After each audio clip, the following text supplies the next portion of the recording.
The stars above Earth looked peaceful, but far beyond them, in the heart of the galaxy, something dangerous was happening. The Galactic Council was meeting again. Inside a massive space station shaped like a glowing ring, leaders of hundreds of alien species sat around a large silver table. Each one had a voice. Each one had a vote.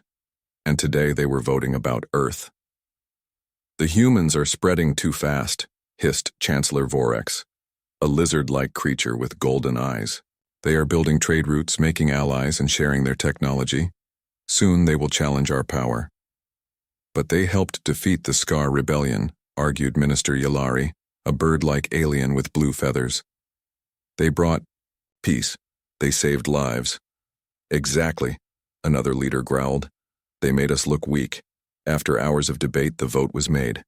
Quietly, carefully, without open war, the Council decided to betray Earth.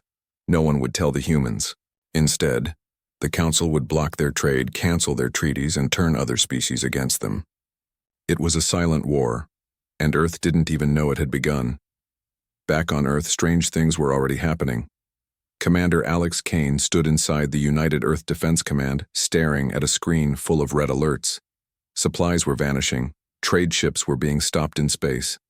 Colonies were losing contact with their allies. "This isn't random," Kane said to his second-in-command, Captain Reyes. "Someone is doing this on purpose." Reyes frowned. "You think it's the Galactic Council?" Kane nodded. "They've been avoiding us. No answers, no meetings, it doesn't feel right." Kane had served Earth for 20 years. He had fought pirates in the asteroid belts, stopped alien smugglers on Mars, and led rescue missions after solar storms. He wasn't the type to panic, but this felt bigger than anything he'd faced. He called for a meeting with Earth's top leaders. Presidents, generals, and scientists gathered in a large war room deep underground. Kane stood in front of them with a calm but serious face. "I believe the Galactic Council is working against us," he began. "I don't have full proof yet, but our colonies are being blocked, our tech is being copied, and our allies are being told to stop talking to us." "What do you suggest we do?" asked a senator. "We form a special task force," Kane said. "Small, quiet, fast. We find out what's really going on, and we prepare for what's coming." The room was silent for a moment. Then, one by one, they agreed. Kane was given full command. In just 3 days, Kane's team was ready. It wasn't large, just 7 people, but each one was the best at what they did. There was Captain Reyes, Kane's loyal second; Mira Chen, a cyber expert who could hack alien systems in seconds; Juno, a Martian pilot with nerves of steel; Dr. Lin, a scientist with deep knowledge of alien tech; Rafi, a former council translator who spoke 16 alien languages. 2 others completed the squad: Diaz, a sharpshooter from the Luna Defense Force, and Ko, an engineer who could fix anything. They called themselves Shadow Wing. Their first mission was to investigate a trade station near the edge of Council space. Reports said it had gone dark weeks ago. No distress calls, no survivors. Just silence. Shadow Wing traveled in a small stealth ship named Spectre. It was fast, silent, and nearly invisible to scanners. When they arrived at the trade station, the sight made everyone pause. The station floated in space like a ghost. No lights, no movement, just drifting. Juno docked the ship carefully, and the team entered through a side airlock. Inside, the hallways were dark and cold. Floating crates and tools showed signs of a sudden evacuation. But there were no bodies, no signs of battle. "This doesn't make sense," Dr. Lin whispered. "It's like they just vanished." Mira accessed the station's computer core. Her fingers flew across her device. "I found something," she said. "Encrypted council. Orders. They shut this place down. Ordered all workers to leave, but they erased the logs badly. I can still see part of the message." She read it aloud. "Phase 1 complete. Human operations must be destabilized. Do not engage.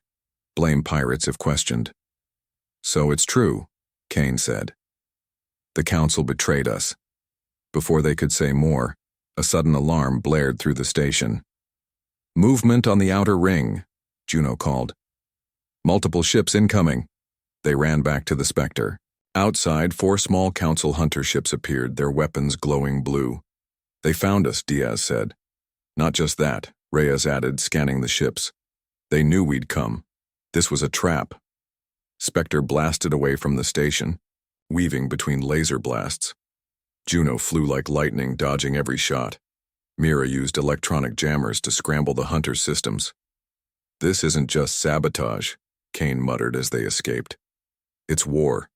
They just haven't told us yet." Hours later, back in a hidden Earth outpost, the team gathered around a table. "They tried to erase the message, but we recovered it," Mira said, showing a partial Council transmission. "They're using lies to turn other species against us. Trade stations, colony routes, even diplomacy. It's all been rigged," Raffi added. "They're spreading rumors, saying Earth is planning to conquer the galaxy." "That's insane," Ko said. "We just want to survive." "They don't care," Kane said. "They fear us, not for what we've done, but for what we might become." Everyone fell silent.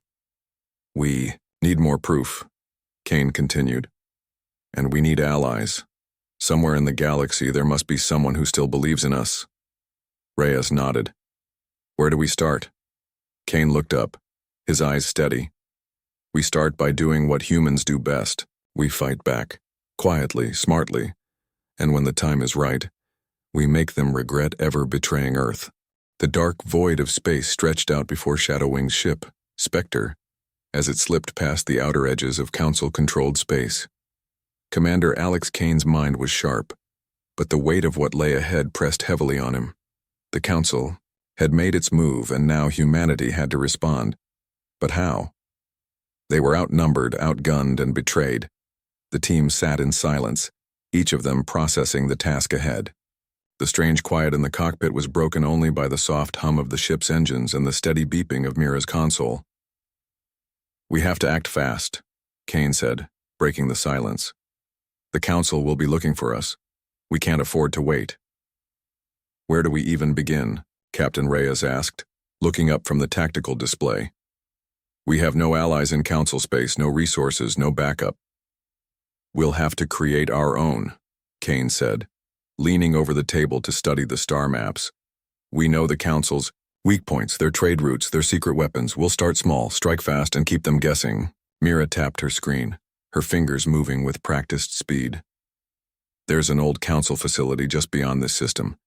They've been using it for research on human tech for years, but it's been abandoned for months.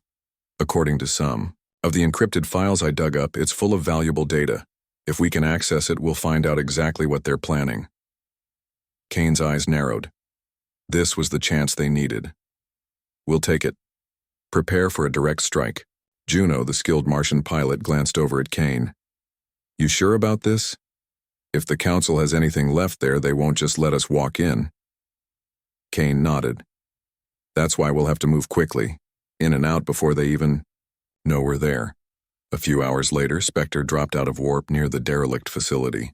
The station was a hulking mass of metal and glass, its once bright lights dimmed by time and neglect. It was like a ghost in space, silent, abandoned, and full of secrets.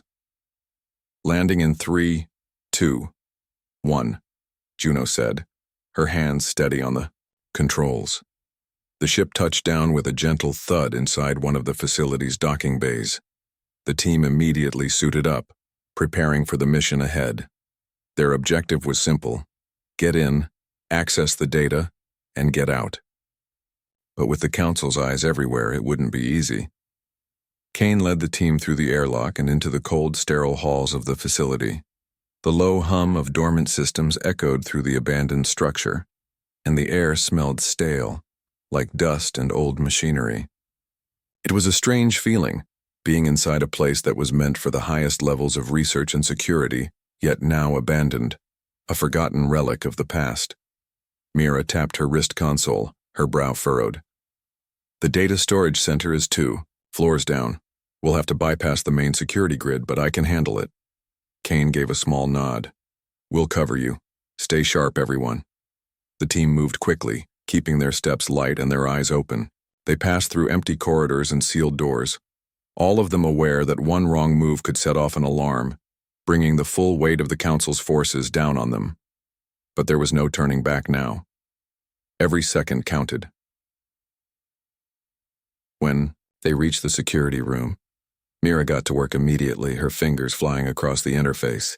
"I'm in," she said, her voice calm despite the tension. "I've bypassed the main firewall. We have access." Kane stepped forward, glancing at the glowing screen. The data was there, files on human technology, diplomatic logs, and something far more dangerous, a project codenamed Shadow Veil. Kane's gut twisted as he read the brief description. A weapon capable of disabling entire planets' defenses, to be used against Earth. "That's why they've been sabotaging us," Kane muttered. "They've been building a weapon, and we've been blind to it. We need to destroy this data," Reyes said, eyes burning with anger. "If they can use this weapon on us—" "We don't destroy it yet," Kane interrupted. "We need to know more.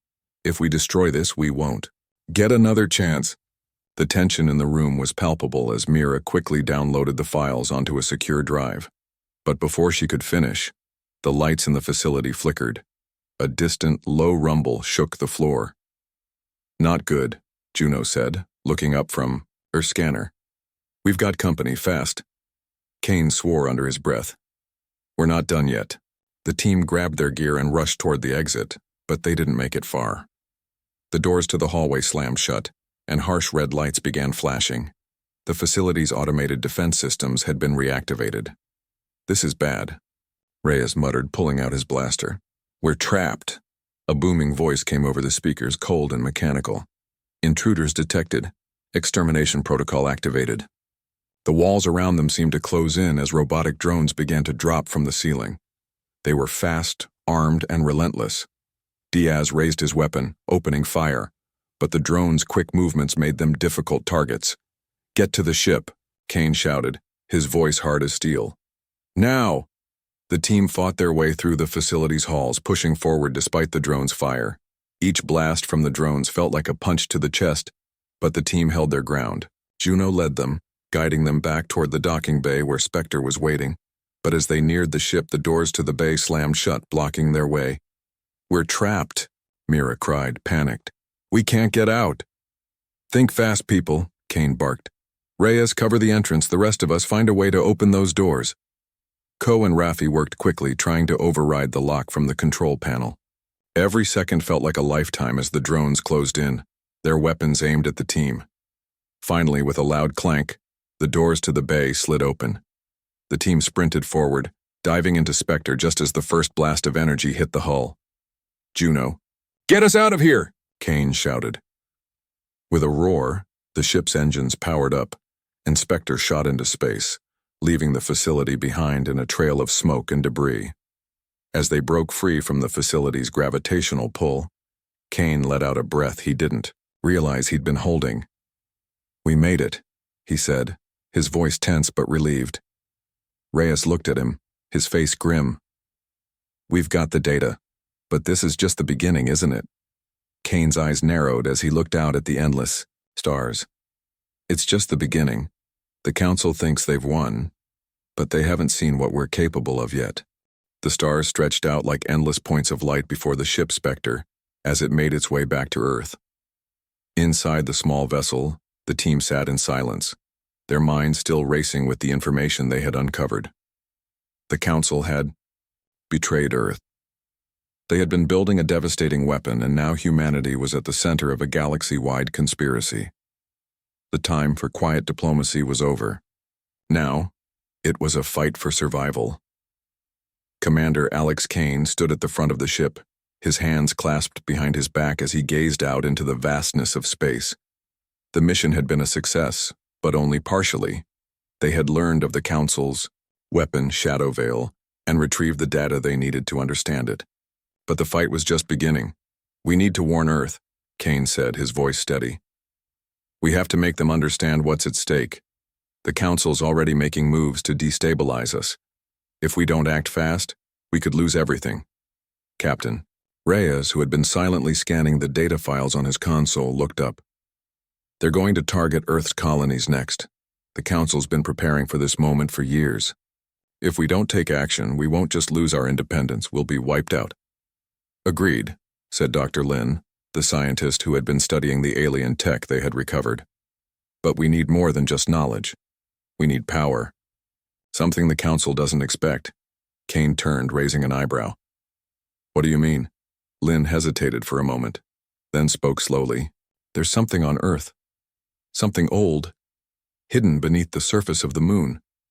Our scientists have been researching it for decades, but they never understood its true potential. What is it?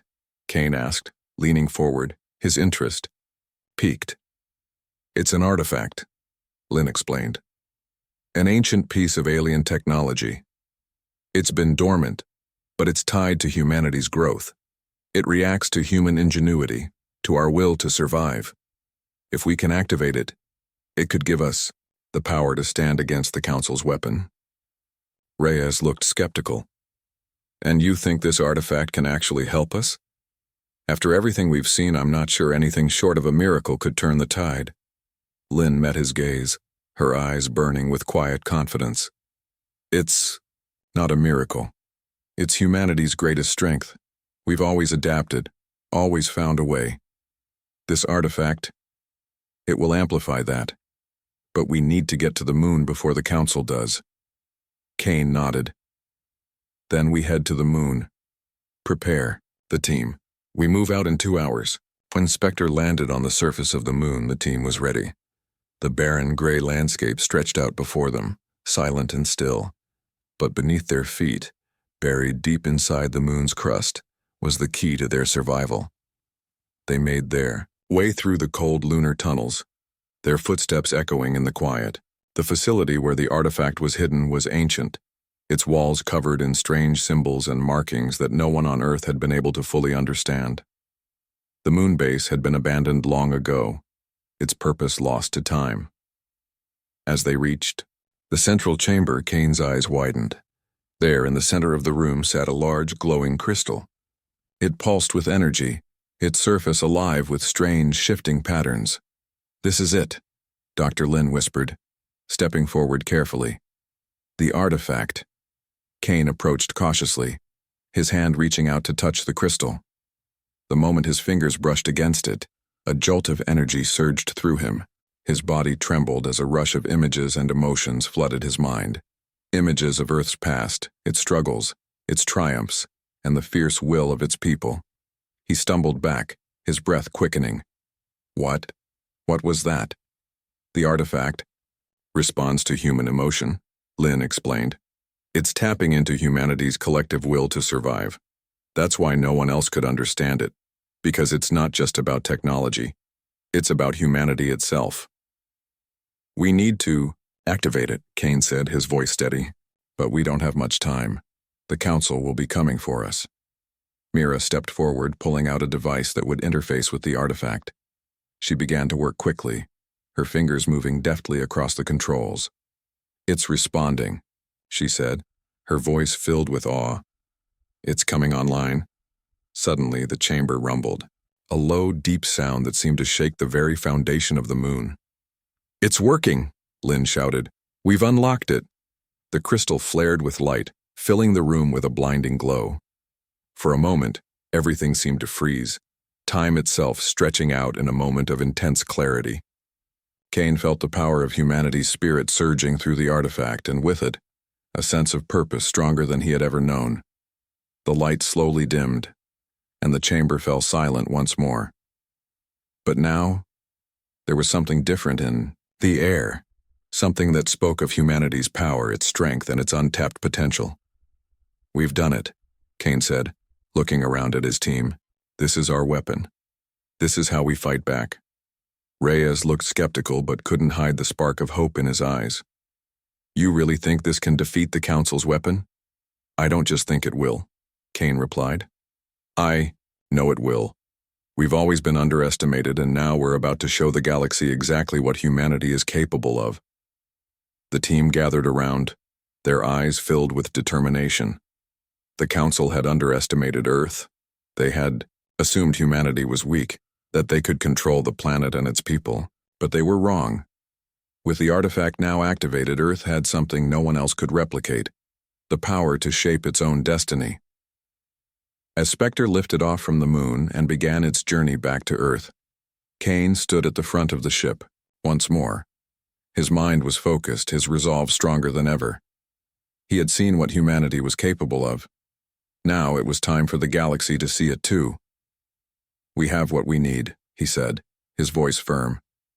"Now we take the fight to the Council. We show them that Earth will not be controlled, and we make them regret ever thinking they could break us." The crew nodded in agreement, each of them knowing what lay ahead.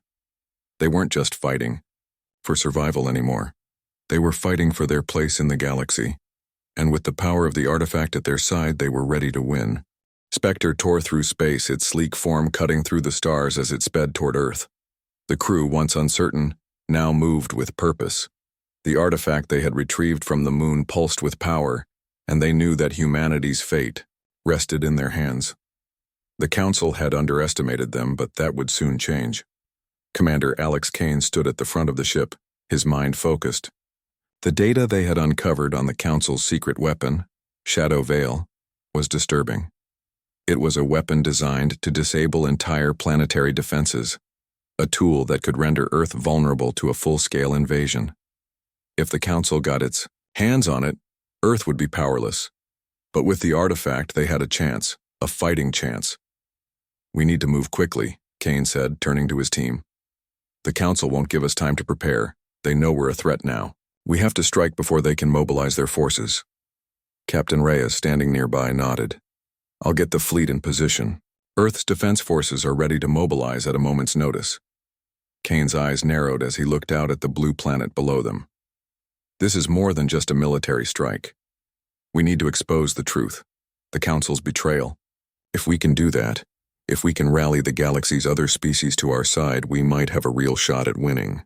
Dr. Lin, who had been studying the artifact's energy patterns, added, "The artifact is amplifying human ingenuity, but it's also giving us a way to disrupt the Council's communications. If we use it right, we can hack into their networks and broadcast our message to the galaxy." "Perfect," Kane said, his voice firm. "Then we start with the Council's propaganda channels. Once we make them aware of what's really going on, we'll have allies, real ones, behind us." Back on Earth, the tension was building. The planet's leaders had already been briefed on the situation. Every moment counted. Earth's military forces were already on high alert, but they needed more than just weapons to win this war. They needed unity, and they needed the truth to spread across the galaxy. "Commander Kane's team is our best chance," President Sharp said to the gathered leaders. "We've been sabotaged at every turn. The Council is playing a dangerous game, and we can't let them win." A general standing to the side spoke up. "What's our next move, sir?" "We wait," Sharp replied. "And we trust Kane. He and his team have the artifact. They have the power to turn the tide." On Spectre, Kane's team was finalizing their plan. Mira had been working non-stop to crack the Council's communication codes, while Juno and Reyes focused on preparing the ship for the upcoming battle. Kane gathered the team together in the briefing room. "Here's the plan," he said, drawing a map on the holographic display. "We're going to strike the Council's primary communication relay in the Mornis system. It's the hub for their entire propaganda network. If we take it down, the Council won't be able to control the narrative anymore." Mira pointed to the map. "The Mornis system is heavily guarded. There's a fleet stationed around it. We'll need to hit hard and fast." "We've got the element of surprise," Kane said. "Once we break through, we'll plant a virus in their communication systems, using the artifact's power to amplify our signal. We broadcast the truth, everything we know about Shadow Veil and the Council's betrayal." Dr. Lin, her eyes glowing with determination, added, "The artifact's energy field can disrupt their comms, but it'll only work for a short time. We need to get in and out before they can retaliate." "We'll move quickly," Kane said, "and we'll make sure they know it's Earth doing the damage. We're not going to sit back and wait for them to strike first." Spectre arrived in the Mornis system just as the Council fleet was preparing to reinforce the relay. The ships were massive, intimidating, but Kane's team had something they didn't. "Surprise. Hold tight," Juno said as she piloted Spectre through the system, weaving between asteroids and debris fields. "We've got one shot at this." Kane's voice was calm but unwavering. "We don't miss." The ship's stealth systems were working at full capacity, and they slipped past the outer defenses without being detected.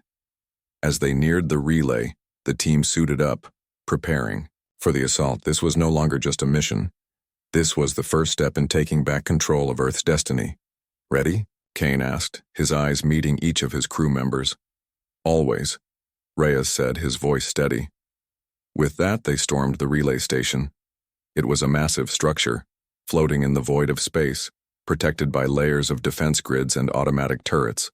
But Kane had planned for this. Mira quickly disabled the security systems while Lin and Rafi focused on planting the artifact's energy core in the station's central power hub. The council guards were caught off guard, but they weren't unprepared. They engaged in fierce combat with the team as Spectre hovered nearby, ready to provide support. The crew fought with precision, each member moving in sync as they worked to complete their objectives. "Almost there," Mira shouted as she worked on her console. "I've got the network codes. We're ready to broadcast." Kane and Reyes held off the guards, covering Mira's work. The sound of blaster fire echoed in the station's corridors as the two groups clashed. Finally, with a satisfying click, Mira stood up. "It's done," she said, her eyes alight with triumph. "The broadcast is live." Kane didn't hesitate. "Now we get out of here." With the relay station systems now broadcasting the truth to the galaxy, the Spectre crew made their way back to their ship with a fleet of Council warships closing in fast. Spectre jumped into hyperdrive just as the first laser blast hit its hull. "We're not done yet," Kane muttered, watching the stars stretch out in front of him. "But this is just the beginning. The galaxy will know the truth now, and Earth will rise up." The Spectre zoomed through the vastness of space, its crew still reeling from their daring assault on the Mornis system. The team had done what seemed impossible. They had exposed the Council's dark secret, and their broadcast was reverberating across the galaxy, reaching alien worlds and distant civilizations. But the fight was far from over. Commander Alex Kane stood at the helm of the ship, his eyes fixed on the stars ahead. The truth was out. Earth was no longer isolated in the galaxy, and the Council's hold was weakening.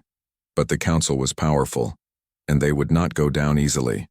A full-scale war was coming, and Kane knew that Earth's survival depended on how well they could rally the galaxy to their cause. "We've made a start," Kane said, his voice steady. "But the real battle begins now. The Council will retaliate. They'll come at us with everything they have." Captain Reyes, standing beside him, clenched his fists. "We've got the galaxy's attention, but we're still outnumbered. We need to unite the resistance and get more allies before the Council strikes." "We're already seeing movement," Dr. Lin said, pointing to the data stream on her console. "There are systems already pulling away from Council control. The broadcast has sparked something, an awakening. Other species are beginning to see Earth not as a weak target, but as a potential leader. It's a spark, but we need to fan it into a flame." Kane nodded. "We'll need to strike hard and fast. Earth's military forces are mobilizing, but we can't do this alone. It's time to forge the alliances we need." Back on Earth, President Sharp addressed the planet's leaders.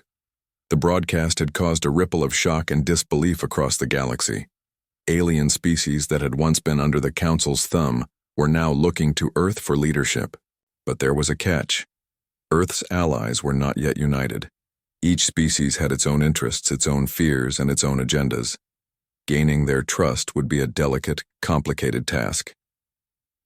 "We've sparked something," President Sharp said, her voice firm. "But now we have to build on it. We need to reach out to those who are still loyal to the Council, those who are on the fence, and convince them that our fight is their fight. We're not just fighting for Earth, we're fighting for freedom across the galaxy." General Rydell, one of Earth's top military strategists, spoke up. "We'll need resources, weapons, and troops. Earth's military is strong, but we don't have the numbers to stand up to the Council's full might. Our best chance is to build a coalition. If we can get the right species on our side, we can turn the tide." Sharp nodded. "I'll personally reach out to the leaders of the Andromans, the Vornans, and the Keshtari. They're the most powerful factions not yet under the Council's sway. We need to make them see that an alliance with Earth is the only way to ensure their survival." Meanwhile, Spectre was heading toward the distant Rexus system. This system was home to the Andromans, a technologically advanced species known for their deadly fleet and resource-rich planets. The Andromans had been neutral during the Council's rise to power, but recent broadcasts hinted that they were leaning toward rebellion. Kane knew they were the key to gaining momentum. Approaching Rex's system, Juno reported from the pilot's seat. Expecting heavy patrols. They're not as easy to get through as the Council's defenses. Kane nodded. We'll have to be quick and quiet. Our goal is to get their leaders on our side. If we show them that we can work together, they'll join us. If we fail, we'll be an enemy. Reyes stood at Kane's side. What's the plan? We'll land on Rex's Prime, their capital. Dr. Lin, you and Mira will work on communicating with their tech to ensure we can get their leaders to listen to us.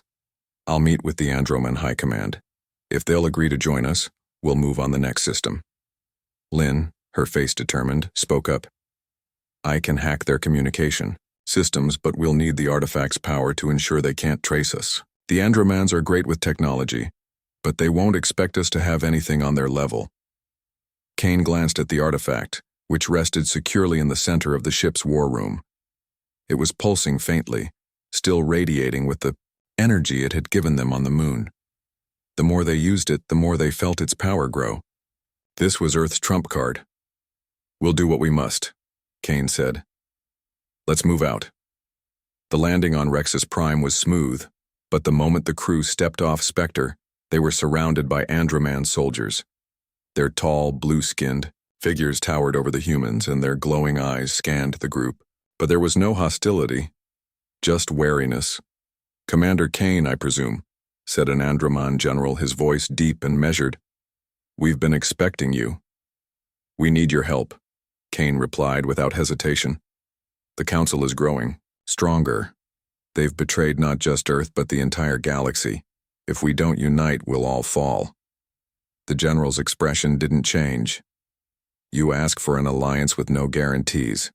The Andromans have always relied on their own strength. Why should we join Earth? Because together we're stronger, Kane said, meeting the general's gaze. Because this isn't just about one species. It's about freedom, about survival. We've all been oppressed by the Council in different ways. But if we fight, together we have a chance. The general was silent for a long moment, studying Kane. Finally, he nodded. We'll hear you out. But we'll need more than words. Prove to us that you can defeat the Council. Dr. Lin stepped forward, holding the artifact in her hands. We have the power to disrupt the Council's technology. We have the power to fight back. And with your help, we can turn the tide. The general's eyes widened as he looked at the artifact, a mix of awe and caution in his gaze. This is unlike anything we've ever seen. We can use it to coordinate our forces, Mira added. We'll have the upper hand in any battle. The Council won't know what hit them.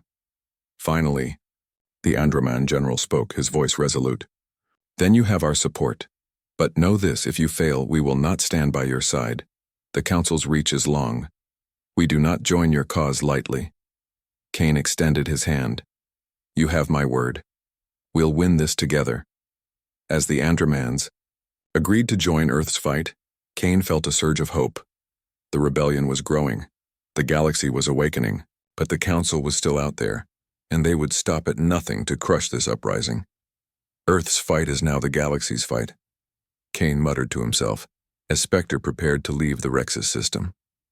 We're not just fighting for survival anymore. We're fighting for the future. The alliance was growing stronger by the day. The Andromans had joined their cause, bringing with them a powerful fleet and advanced technologies. Earth was no longer fighting alone. They now had the backing of one of the most formidable species in the galaxy. But as the resistance grew, so did the Council's wrath. They would not tolerate defiance, and their retaliation was swift and brutal. Commander Alex Kane stood in the war room of Spectre, surrounded by the leaders of the resistance. The holographic map before him displayed the movement of Council fleets, their forces advancing toward Earth. The final battle was coming, and the stakes had never been higher. We don't have much time, Kane said, his voice steady. The Council's fleets are on the move. They know we're building a coalition and they're coming to crush us before we can organize. We need to strike first, and we need to hit hard. General Rydell, standing at the table, nodded.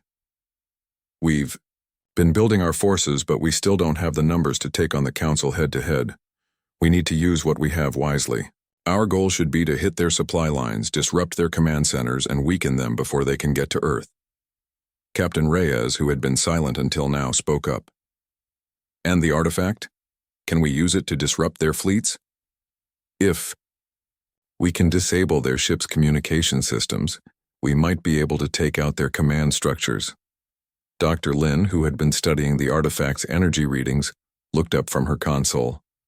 It's possible, but the artifact's power is limited. We can use it to disable their communication networks, but only for short periods of time. The key will be timing. We have to make sure we strike when they're most vulnerable. Mira, who had been analyzing the enemy fleet movements, added, I've been tracking their patrol routes. There's a weak spot in their formation. If we strike there, we can split their fleet in two and take down their largest warship, the Nightfall. Without it, their command structure will collapse. Kane's gaze hardened. The Nightfall was the Council's flagship, an enormous warship capable of destroying entire planets. If they could take it out, it would send a powerful message to the galaxy. But it was heavily guarded, and getting close to it would be a dangerous mission. We'll need a small, fast strike team, Kane said, his eyes scanning the map. A team that can get in, disable their communication systems, and take out the Nightfall. The rest of the fleet will engage the Council's forces, keeping them distracted while we carry out the mission. On Earth, President Sharp stood in front of the United Earth Assembly, delivering a speech that would rally the planet's people for what was to come. The final battle was on the horizon, and Earth had no choice but to fight with everything it had. We've already proven that we won't back down, she said, her voice resolute. The galaxy knows the truth now. The Council's lies have been exposed and they can no longer control us. But this war won't be won by words alone. It will be won by our courage, our determination, and our unity. We must stand together, not just as humans, but as a galaxy united against a common enemy. The assembly erupted in applause. Earth citizens were ready. They were no longer afraid. Back on Spectre, the plan was set into motion. The crew knew what was at stake, and they were prepared to risk everything. Kane, Reyes, Juno, Mira, and a small team of elite soldiers would board Spectre's stealth shuttle and infiltrate the Nightfall. The rest of the fleet would engage the Council's forces in a full-scale battle, drawing their attention away from the shuttle's approach. As the shuttle launched into the cold expanse of space, Kane's heart pounded. This mission was their only chance. If they failed, the Council would crush Earth's resistance and the galaxy would remain under their control. But if they succeeded, they would strike a blow to the heart of the Council, and everything would change. The Nightfall loomed in the distance, its massive form a dark silhouette against the stars. The stealth shuttle drifted silently toward it, cloaked by the latest in human technology. It was a dangerous game, but it was their only option. Approaching target, Juno said, her voice calm despite the tension. We're in range. I'll begin the approach now. Kane's team was ready, their weapons holstered, their minds focused. Mira was at her console, preparing the hacking tools that would allow them to breach the Nightfall security systems. Reyes and Juno stood by, weapons ready, prepared for anything. We have one shot at this, Kane said. Once we're inside, we move fast. We disable their communications, plant the charges, and get out before they can respond. The shuttle docked silently with the Nightfall, and the team disembarked. They moved quickly through the ship's corridors, using the cover of shadows to avoid detection. Their goal was clear: reach the central command center and disable the Nightfall's ability to communicate with the rest of the fleet. If they succeeded, the Council's forces would be blind, unable to coordinate their movements. Mira worked, quickly, her fingers flying over the console. I'm in, she whispered. Their communications are down. Now for the explosive charges. The team split up, setting the charges in key locations throughout the ship. It was dangerous work, but they couldn't afford to waste any time. They had no idea how long they had before the Council realized what was happening. As Mira planted the final charge, A voice echoed through the ship's comms. Intruders detected. Lockdown initiated. The alarm blared, and the Nightfall's massive doors slammed shut, trapping the team inside. The council was aware of their presence. "Time's up," Kane said. "We need to get out now." Reyes led the way, his blaster ready as they sprinted toward the shuttle bay. They fought their way through the halls, encountering council soldiers, who had been sent to stop them. Each fight was intense, but the team pressed on. They had a mission to complete, and failure was not an option. Finally, they reached the shuttle bay, only to find it swarming with council troops. Kane's heart raced, but he didn't hesitate. "Reyes, clear the path." Reyes and Juno fired their weapons, creating an opening for the rest of the team to escape. But the Nightfall's defenses were relentless. The shuttle bay doors were closing, and they had to move fast. With the final charge set, they made a desperate dash for the shuttle. The doors slammed shut just as council reinforcements arrived, and the shuttle sped away from the Nightfall, narrowly escaping the explosion that rocked the warship. Kane's breath came in ragged gasps as Spectre picked them up from the shuttle. The mission had been a success. The Nightfall was crippled and the Council's forces were in disarray. Back on Earth, the tide was turning. The Council's fleet was losing its grip, their command structure in chaos. The rebellion had won a major victory and the galaxy was watching. The fight was far from over, but Earth had proven that it could fight back and win. Kane stood at the war room's window, looking out at the stars. "This is only the beginning," he said quietly. "The Council may have lost one battle, but the war isn't over yet." But in that moment, the galaxy knew one thing. Earth was no longer a target. It was a force to be reckoned with.